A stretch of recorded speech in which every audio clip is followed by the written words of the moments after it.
ನಾನು ರಾಜೀನಾಮೆ ಕೊಡಲ್ಲ ಅಂತ ಸಿದ್ದರಾಮಯ್ಯ ಹೇಳಿದರೆ ಅದಕ್ಕೆ ಎರಡು ಇಬ್ಬರು ವ್ಯಕ್ತಿಗಳನ್ನು ಕಾರಣವನ್ನು ಕೊಟ್ಟಿದ್ದಾರೆ. ಗೋಧ್ರಾ ಹತ್ಯಾಕಾಂಡ ಆದಾಗ ನೂರಾರು ಜನ ಸತ್ರಲ್ಲ ನರೇಂದ್ರ ಮೋದಿ ಅವರೇ, ನೀವು ರಾಜೀನಾಮೆ ಕೊಟ್ಟಿಲ್ಲ ತಾನೆ, ನಾನು ಕೊಡಲ್ಲ ಅಂತ. ಅಂಡ್ ಎರಡನೇದು, ಕುಮಾರಸ್ವಾಮಿ ಅವ್ರ ಮೇಲೆ ಹಲವು ಕೇಸುಗಳಿದೆ, ಅವರು ರಾಜೀನಾಮೆ ಕೊಟ್ಟಿದ್ದಾರಾ, ಆಗ ಮುಜುಗರ ಆಗಲ್ವಾ, ನಾನು ಯಾವುದೇ ತಪ್ಪು ಮಾಡಿಲ್ಲ, ನಾನು ಯಾಕ್ರಿ ರಾಜೀನಾಮೆ ಕೊಡಲಿ ಅಂತ ನರೇಂದ್ರ ಮೋದಿಯವರ ಗೋಧ್ರಾ ಪ್ರಕರಣವನ್ನು, ಕುಮಾರಸ್ವಾಮಿ ವಿರುದ್ಧದ ಪ್ರಕರಣಗಳನ್ನು ಇಟ್ಕೊಂಡು ಸಿದ್ದರಾಮಯ್ಯವರು ತನ್ನ ರಾಜೀನಾಮೆ ಬೇಡಿಕೆಯನ್ನು ತಳ್ಳಿ ಹಾಕಿದ್ದಾರೆ. ರಾಜಕಾರಣದಲ್ಲಿ ಇವತ್ತು ಬಹುದೊಡ್ಡ ಚರ್ಚೆ. ಓಕೆ, ಸಿದ್ದರಾಮಯ್ಯವ್ರ ಮೇಲೆ ಕೇಸ್ ಆಗ್ತಿದೆ, ಪ್ರಕರಣ ಎಲ್ಲವೂ ಗೊತ್ತು. ಅಟ್ ದಿ ಸೇಮ್ ಟೈಮ್ ರಾಜೀನಾಮೆ ಕೊಡ್ತಾರಾ ಅನ್ನೋ ಚರ್ಚೆಗಳು ಕೂಡ ನಡೀತಿದೆ.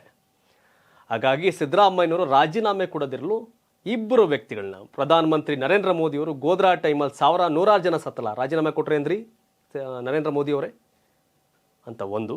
ಕುಮಾರಸ್ವಾಮಿ ಅವರು ನಿಮ್ಮ ಮೇಲೆ ಭಾಳ ಪ್ರಕರಣಗಳಿದೆಯಲ್ಲ, ನೀವು ರಾಜೀನಾಮೆ ಕೊಟ್ರಾ ಅನ್ನೋ ನರೇಂದ್ರ ಮೋದಿಯವರು ಹಾಗೂ ಕುಮಾರಸ್ವಾಮಿಯವರೇ ಕೊಡಲಿಲ್ಲ, ನಾನು ಯಾಕೆ ಕೊಡಲಿ ಅನ್ನೋದ್ರ ಮೂಲಕ ರಾಜೀನಾಮೆಯನ್ನು ಸಾರಾಸಗಟ್ಟಾಗಿ ತಳ್ಳಿ ಹಾಕಿದ್ದಾರೆ.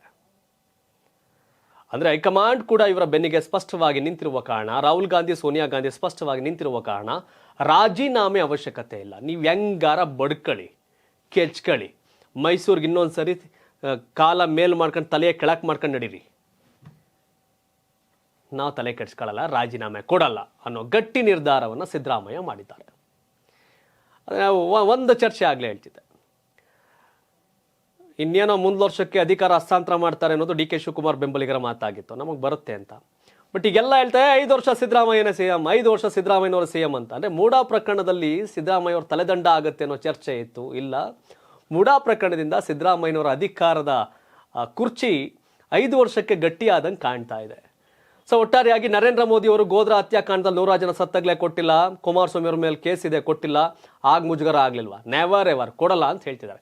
ಈಗ ಸಿದ್ದರಾಮಯ್ಯನವರು ರಾಜೀನಾಮೆ ಕೊಡಲ್ಲ ಅಂತ ಕೊಡ್ತಿರ್ತಕ್ಕಂಥ ಕಾರಣಗಳು, ಹೌದು, ಅವತ್ತು ನರೇಂದ್ರ ಮೋದಿ ಅವರು ಕೊಡಲಿಲ್ಲ ಅನ್ನೋ ಕಾರಣ ಒಪ್ಪೋದೇ ಆದರೆ ಸಿದ್ದರಾಮಯ್ಯವ್ರು ಯಾಕೆ ಕೊಡಬೇಕು ಅಂತ ಸಹಜವಾಗಿ ಪ್ರಶ್ನೆ ಮಾಡ್ತಾರೆ.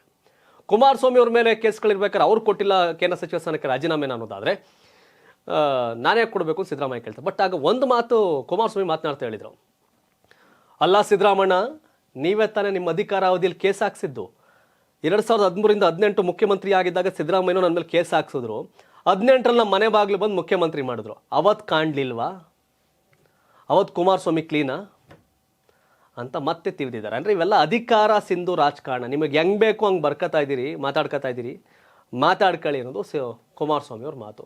ಒಟ್ಟಾರೆ ಎಲ್ಲರೂ ಅಷ್ಟೇ, ನರೇಂದ್ರ ಮೋದಿ ಅವರು ಗೋಧ್ರಾ ಟೈಮಲ್ಲಿ ಕೊಡಲಿಲ್ಲ, ಕುಮಾರಸ್ವಾಮಿ ಮೇಲೆ ಕೇಸಿದೆ, ಕುಮಾರಸ್ವಾಮಿ ಕೊಡಲಿಲ್ಲ, ಈಗ ನಾನು ಕೊಡಲ್ಲ ಅನ್ನೋದಷ್ಟೇ ಸಿದ್ದರಾಮಯ್ಯ. ನೀವೆಲ್ಲ ಬಿಟ್ಬಿಡಿ ಇನ್ಮೇಲೆ ಅಂತ ಇವರು ಯಾರನ್ನೂ ಕೇಳೋಂಗಿಲ್ಲ. ನೆಕ್ಸ್ಟು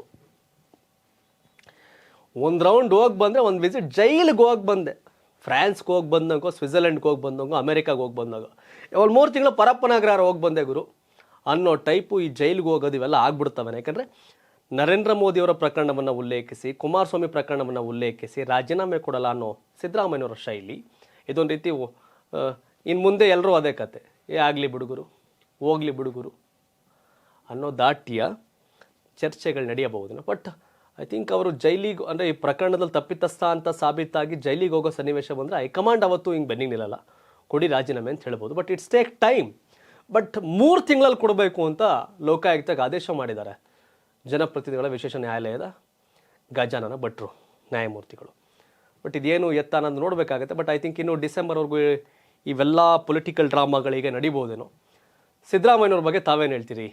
ನರೇಂದ್ರ ಮೋದಿಯವರೇ ಕೊಡಲಿಲ್ಲ, ಕುಮಾರಸ್ವಾಮಿ ಅವರೇ ಕೊಡಲಿಲ್ಲ, ನಾನೇ ಕೊಡಲಿ ಅನ್ನೋ ಉತ್ತರದ ಬಗ್ಗೆ ತಮ್ಮ ಅಭಿಪ್ರಾಯ ಏನು? ಕಾಮೆಂಟ್ ಮಾಡಿ ತಿಳಿಸಿ. ಧನ್ಯವಾದ. ಇದು ಕರ್ನಾಟಕ ಟಿವಿ, ಕನ್ನಡಿಗರ ಧ್ವನಿ.